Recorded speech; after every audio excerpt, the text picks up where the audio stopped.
मित्रों, ये 8वें भाव पे दूसरा वीडियो डाल रहा हूँ मैं। ये कुंडली आपके सामने है। जहाँ ये सिक्का है ये 8वां भाव है।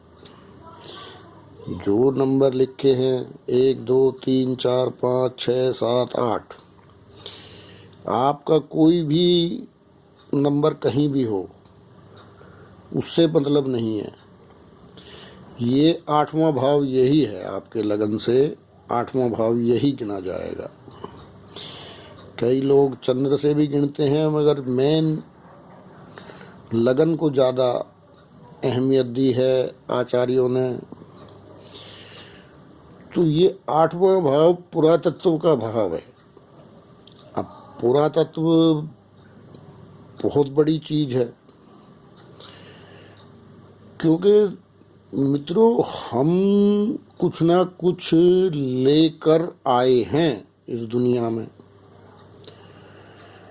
अभी कोई महल में पैदा है, कोई झोंपड़ी में पैदा है, और कोई झोंपड़ी में पैदा होके भी महल में चला गया, और कोई महल से झोंपड़ी में आ गया। ये सब इसी 8वें भाव का खेल है, पुरातत्व का खेल है। और ये डार्क सिक्का मैंने रखा है, तो ये डार्क सिक्का यही बताने के लिए रखा है कि ये जो भाव है ये इतना ही गहरा है। ये एक ब्लैक होल है कुंडली में, जिसका के आप गहराई का अंदाजा नहीं लगा सकते।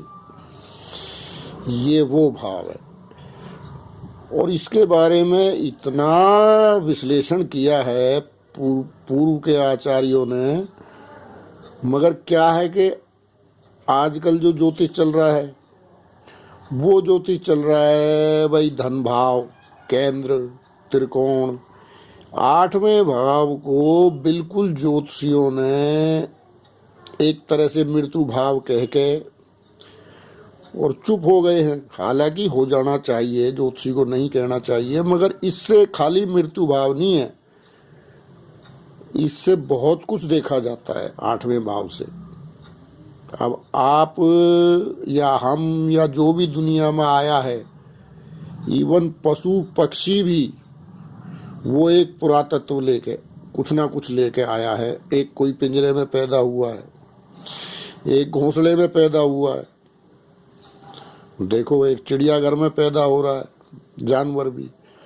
एक जानवर है वो ऐसे महल में पैदा हो रहा है, और एक जो है वो रोड पे है। तो ये पूरी सृष्टि इससे प्रभावित है, ये 8वां भाव जो है। और ये हमारा पिछले कर्मों का, पिछले जन्मों का लेखा जोखा है।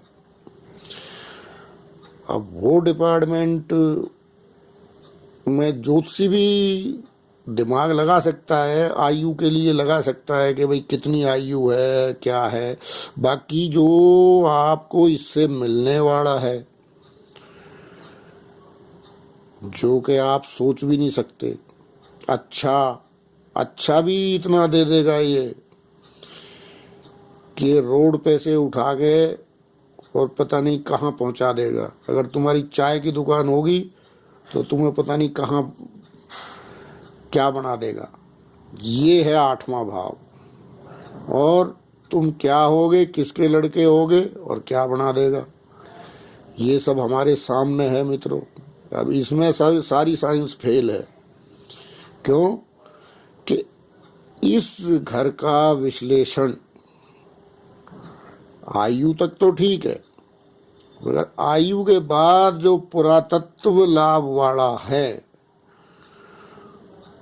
उसका कोई साइंटिफिक भी और हाँ, जिसने 2-4 हजार कुंडलियां देखी हैं वो उसको थोड़ा तजर्बा होता है, बशर्ते कि उसने इस पे ध्यान किया हो। बट ध्यान तो आजकल सबका है भाग्य पे, धन पे, लाभ पे, केंद्र त्रिकोण पे। तो ये बहुत महत्वपूर्ण घर है मित्रों। जो कुछ आपकी जिंदगी में घटना घटेगी, जो कुछ आपको लाभ होगा, अब मैं लाभ की बात करूंगा ना इससे, क्योंकि लाभ भाव के तो वीडियो बहुत हैं। 11वां भाव है लाभ का, धन भाव है दूसरा, 9वां भाव है भाग्य का, मगर ये जो 8वां भाव है, ये जब आपको देने पे आएगा, आप मित्रों सोच भी नहीं सकते। जब ये 8वां भाव अपनी करामात करेगा तो आपने जो सपने में भी नहीं सोचा होगा वो ये आपको बना देगा। और मैं जो विषय बिल्कुल ज्योतिषियों ने भी अधिकतर छोड़ दिया है, तो मैं उस विषय पे ही अब फोकस कर रहा हूँ, क्योंकि बाकी तो सब तरह के वीडियो आपको मिल जाएंगे।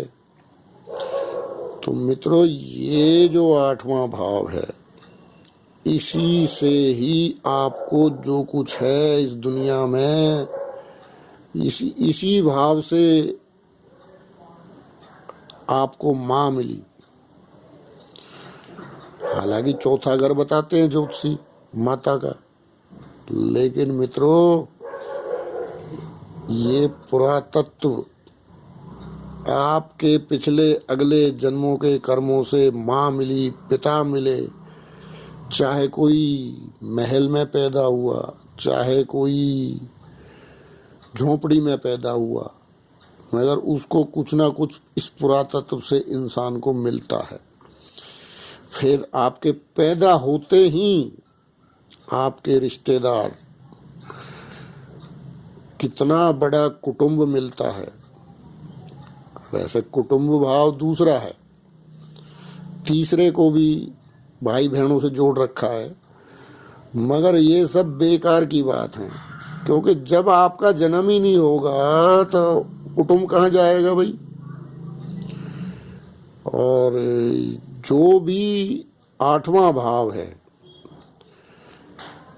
अब इससे अगले वीडियो में मैं इसकी राशियों की चर्चा करूंगा, 8वें भाव की।